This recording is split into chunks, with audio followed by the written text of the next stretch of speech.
رات کے تقریباً 1 بجے کا وقت تھا۔ سردیاں اپنے عروج پر تھیں۔ میں نورپور گاؤں جانے کے لیے بس اسٹاپ پر اتر چکا تھا۔ بس اسٹاپ پر موجود اکا دکا چھوٹی موٹی دکانیں بند ہو چکی تھیں۔ کسی بشر کا شبہ تک نہیں ہوتا تھا۔ دسمبر کی یخ بستہ چلنے والی ٹھنڈی ہواؤں نے ہر طرف ہو کا عالم طاری کر رکھا تھا۔ میں بس سے اترنے کے بعد پریشانی کے عالم میں اپنا بیگ گھسیٹتا ہوا سڑک کنارے کھڑا ہو گیا۔ نورپور جانے کے لیے مجھے اس سے آگے کا راستہ معلوم نہیں تھا۔ میرا نام حسن علی ہے اور پیشے کے لحاظ سے میں ایک استاد ہوں۔ نورپور کے اسکول میں میرا تبادلہ ہوا تھا، اسی سلسلے میں نورپور پہنچا تھا۔ اسکول کے پرنسپل نے مجھے خط میں بتا دیا تھا کہ اسکول کا چپڑاسی مجھے بس اسٹاپ پر تانگے سمیت ملے گا، پھر وہی مجھے اسکول سے ملحقہ سرکاری رہائش میں لے جائے گا۔ مگر وہ بیچارہ شاید میرا انتظار کرتے کرتے واپس چلا گیا تھا، کیونکہ نورپور جانے والی ایک بس مجھ سے چھوٹ گئی تھی۔ دوسری بس نے مجھے 1 بجے یہاں لا کھڑا کر دیا۔ دھند کی وجہ سے ہر طرف بیابان نظر آتا تھا۔ میں پریشانی کے عالم میں جہاں تک ممکن تھا دیدے پھاڑ پھاڑ کے چاروں طرف دیکھ رہا تھا۔ سردی سے میری ٹانگیں کپ کپانا شروع ہو گئی تھیں۔ یہ اس بات کا اشارہ تھا کہ جلد سے جلد مجھے اپنے لیے ٹھہرنے کا انتظام کر لینا چاہیے، جو کہ فی الحال نظر نہیں آ رہا تھا۔ میں نے بیگ میں رکھی ٹارچ نکالی اور اسے بٹن دبا کر آن کیا۔ اتنے میں میرے کانوں میں لاٹھی ٹیکنے کی آواز آنے لگی، جیسے کوئی بوڑھا شخص آہستہ آہستہ سڑک پر لاٹھی ٹیکتے ہوئے میری طرف آ رہا ہو۔ میرا دل اضطراب کے مارے اچھلنے لگا۔ میں نے ٹارچ کا رخ آواز کی سمت کیا، مگر دھند کی وجہ سے روشنی شرما گئی، جیسے واپس آ گئی۔ آواز بدستور میری طرف بڑھ رہی تھی، مگر سایہ تک نظر نہیں آ رہا تھا۔ کافی دیر تک آواز آتی رہی تو میں خود بے چین ہو کر آواز کی سمت بڑھا، شاید کسی کو میری ضرورت ہو۔ میں بیگ کو سائیڈ پر کر کے چل پڑا۔ تھوڑی دور چلا مگر کوئی بندہ نہ بندے کی ذات نظر آئی۔ آواز تھی جو کہ آئے جا رہی تھی۔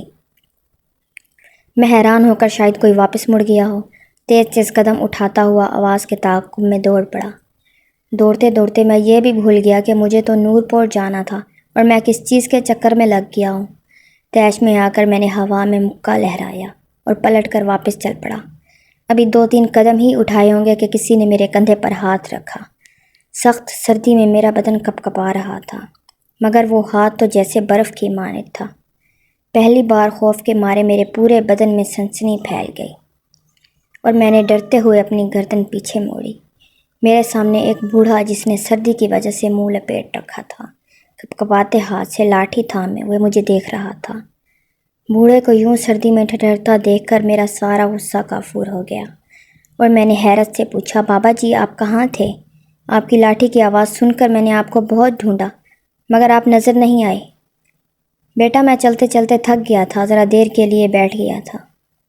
اوہ میرے خدایا! اچانک میرے منہ سے نکلا۔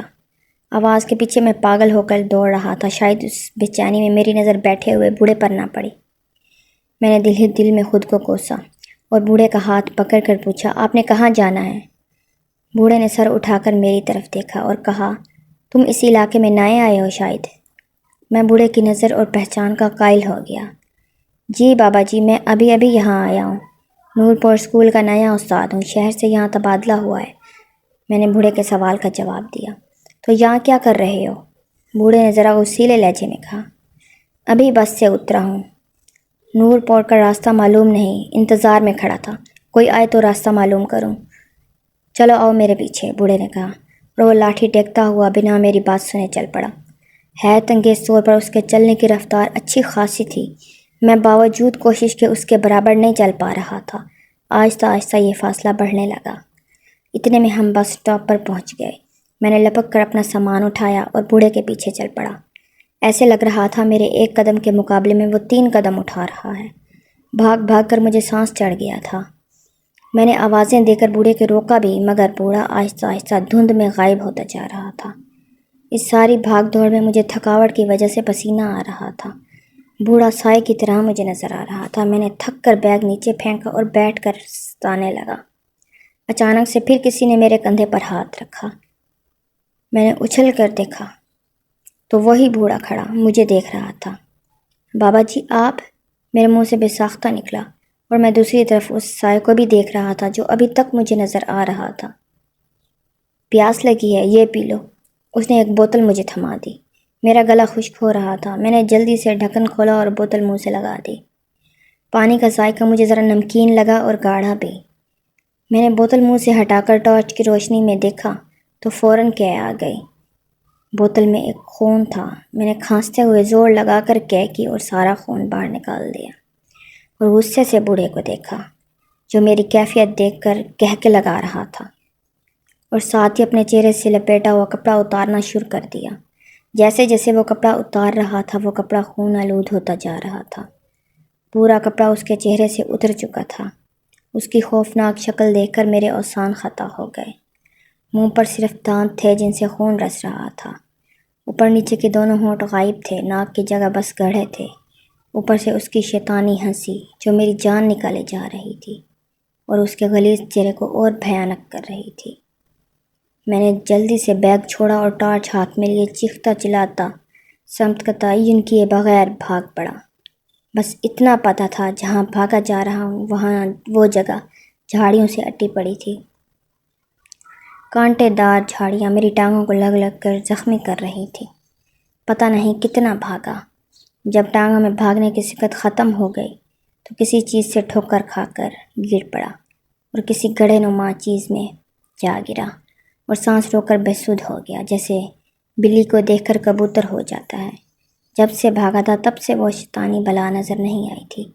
میں گڑھے میں دبکا پڑا تھا کہ اتنے میں ایک بار پھر وہی لاٹھی کی ٹک ٹک سنائی دینے لگی جو ایک بار پھر میری طرف بڑھ رہی تھی۔ سر سے پاؤں تک جسم کے بال خوف کے مارے کھڑے ہو گئے تھے۔ جی کرتا تھا زور زور سے چلاؤں، ساری دنیا کو اپنی مدد کے لیے بلا لوں۔ جو میرے ساتھ بیت رہا تھا ایسا تو کہانیوں میں ہوتا ہے، مگر زندگی بھی تو کبھی کبھی کسی کہانی کا روپ دھار لیتی ہے۔ میں نے ہاتھ میں پکڑی ٹارچ لائٹ آن کر کے گھڑے میں روشنی کی تو نیا دھچکا لگا۔ جہاں میں گر پڑا تھا وہ گڑھا نہیں، ایک ٹوٹی ہوئی قبر تھی۔ مطلب میں بھاگتے بھاگتے کسی قبرستان میں آ گیا تھا۔ قبرستان کا سوچ کر خوف کی ایک اور لہر پورے جسم میں پھیل گئی۔ لاٹھی کی ٹک ٹک کی آواز ابھی بھی آ رہی تھی کہ یکا یک ایک ہاتھ نے میری گردن پکڑی۔ ہاتھ کا لمس محسوس کر کے سمجھ گیا کہ یہ وہی شیطانی بلا ہے۔ خوف کے مارے میری چیخ بھی نہ نکل سکی۔ ہاتھ میں بلا کی طاقت تھی۔ اس نے مجھے تنکے کی طرح گھڑے سے نکال کر زمین پر پھینک دیا۔ میں نے روتے ہوئے کہا، مجھے مت مارو، میں نے تمہارا کیا بگاڑا ہے؟ میرے چھوٹے چھوٹے بچے ہیں۔ اس نے ایک لمبا کہکا لگایا اور بولا، مجھے پیاس لگی ہے، تیرا خون پینا ہے۔ مجھے بھوک لگی ہے، تیرا گوشت کھانا ہے۔ رات کے اس پہر جب دنیا سو جاتی ہے تو شیطان اپنے شکار پر نکلتے ہیں۔ آج میرا شکار تو ہے، تجھے میرے ہاتھوں سے بچانے والا کوئی نہیں۔ یہ کہہ کر اس نے اپنا ہاتھ میری طرف بڑھایا۔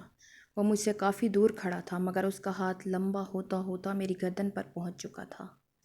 اس کے سخت کھدرے ناخن میری گردن میں چبھ رہے تھے۔ میں نے اس کا ہاتھ پکڑا اور جھٹکا دے کر اپنی گردن آزاد کروائی اور ایک بار پھر کانپتی ٹانگوں سے بھاگنا شروع کر دیا۔ دہشت اور خوف کے مارے قبروں سے ٹکرا ٹکرا کر بار بار گر رہا تھا۔ بھاگتے بھاگتے میری نظر قبرستان میں آگے درختوں پر پڑی۔ وہاں چھوٹے چھوٹے بچے پرندوں کی مانند ٹہنیوں پر بیٹھے مجھے گھور رہے تھے۔ ان کی الوؤں جیسی بڑی بڑی آنکھوں میں بلا کا طلسم تھا جو میری طاقت کو شل کر رہا تھا۔ اسی اثنا میں میرا وجود کسی سے ٹکرا گیا۔ پورا قبرستان میرے منہ سے نکلنے والی چیخوں سے گونج اٹھا۔ میں گر کر اٹھ کھڑا ہوا۔ سامنے جو دیکھا تو ایک بارش سفید کپڑوں میں ملبوس نورانی چہرے والے ایک بزرگ کھڑے تھے۔ میں جلدی سے بھاگ کر ان کی طرف بڑھا اور چیخنے لگا، مجھے بچا لو، مجھے بچا لو، وہ شیطانی بلا میرے پیچھے پڑی ہے۔ اس بزرگ نے ہاتھ کی انگلی اپنے ہونٹوں پر رکھتے ہوئے مجھے خاموش رہنے کا اشارہ کیا۔ اتنے میں میرے پیچھے وہی شیطانی بلا لاٹھی سے ٹک ٹک کرتی آ رہی تھی۔ بزرگ نے مجھے کہا، بولو، زور سے بولو، حق ہو اللہ، ہر درد کی دوا اللہ، مشکل کشا اللہ۔ جیسے اس کے منہ سے ہو کی آواز نکلی، درختوں پر بیٹھے بچوں نما پرندے پھڑپھڑا کر اڑنے لگے۔ پورے قبرستان کی فضا ان سے بھر گئی۔ وہ بوڑھا جو میرے قریب آ چکا تھا، بزرگ نے چیختے ہوئے مجھے کہا، بولو حق ہو اللہ۔ میں نے زور زور سے دیوانہ وار بولنا شروع کر دیا، حق ہو اللہ۔ بوڑھے کے ہاتھ سے لاٹھی گر گئی اور وہ سر تھامتے ہوئے زمین پر گر گیا، پھر ایک گدھ کی شکل اختیار کر کے اڑ گیا۔ میرے باختہ حواس ورد کرتے کرتے کنٹرول میں آ رہے تھے، دل کی بے چین دھڑکنیں پرسکون ہونے لگی تھی۔ میں اس بزرگ کو دیکھے جا رہا تھا جس کا چہرہ چاند کی طرح چمک رہا تھا۔ میں نے آگے بڑھ کر اس کے ہاتھ چومنے چاہے مگر وہ تو ہوا کی مانند کھڑا مسکرا رہا تھا۔ پھر وہ مجھ سے مخاطب ہوا، بیٹے، انسان کے اندر خوف اور ڈر پیدا کر کے اس پر قبضہ کرنا شیطانی طاقتوں کا سب سے بڑا ہتھیار ہوتا ہے۔ اپنے دل کو ہر وقت اللہ کے ذکر سے پرسکون رکھو۔ پھر ہوا کے جھونکے کی طرح وہ بزرگ بھی ہوا میں تحلیل ہو گیا۔ میں انہیں جاتا دیکھ ہی رہا تھا کہ میرے کانوں میں آواز پڑی، اللہ اکبر۔ فجر کی اذان کی آواز تھوڑے فاصلے سے آ رہی تھی۔ میں آواز کی سمت چل پڑا۔ تھوڑی دیر میں ایک گاؤں میں داخل ہو گیا جس کے بورڈ پر نور پور لکھا ہوا تھا۔ مسجد کے امام صاحب سے اسکول کے چپڑاسی کا پتہ معلوم کر کے اس سے اپنے لیے الاٹ کیا ہوا گھر کھلوایا۔ میری حالت دیکھ کر وہ پریشان ہو گیا۔ اس کو میں نے بس اتنا کہا کہ آوارہ کتے میرے پیچھے لگ گئے تھے، سامان والا بیگ بھی کہیں گر گیا ہے، بڑی مشکل سے یہاں پہنچا ہوں۔ اس نے مجھے اپنے گھر سے کپڑے لا کر دیے۔ میں نے نہا دھو کر گاؤں کی مسجد میں نماز پڑھی۔ صبح ناشتہ گاؤں کے چودھری کے پاس کیا۔ وہی چپڑاسی میرا بیگ بھی تلاش کر کے لے آیا۔ وہاں سے سیدھا میں اسکول گیا جہاں میری کلاس کے بچے نئے استاد سے ملنے کو بے تاب بیٹھے تھے۔ اتنے میں کلاس کے مانیٹر نے کہا کہ سر، آج سبق کہاں سے شروع کریں گے؟ تو میں نے کہا سبق وہاں سے شروع کریں گے جو آج مجھے ملا ہے۔ حق ہو اللہ ہو، ہر درد کی دوا اللہ ہو، مشکل کشا اللہ ہو۔ تھوڑی دیر کے بعد کلاس کے سب بچے دیوانہ وار یہ ورد دہرا رہے تھے۔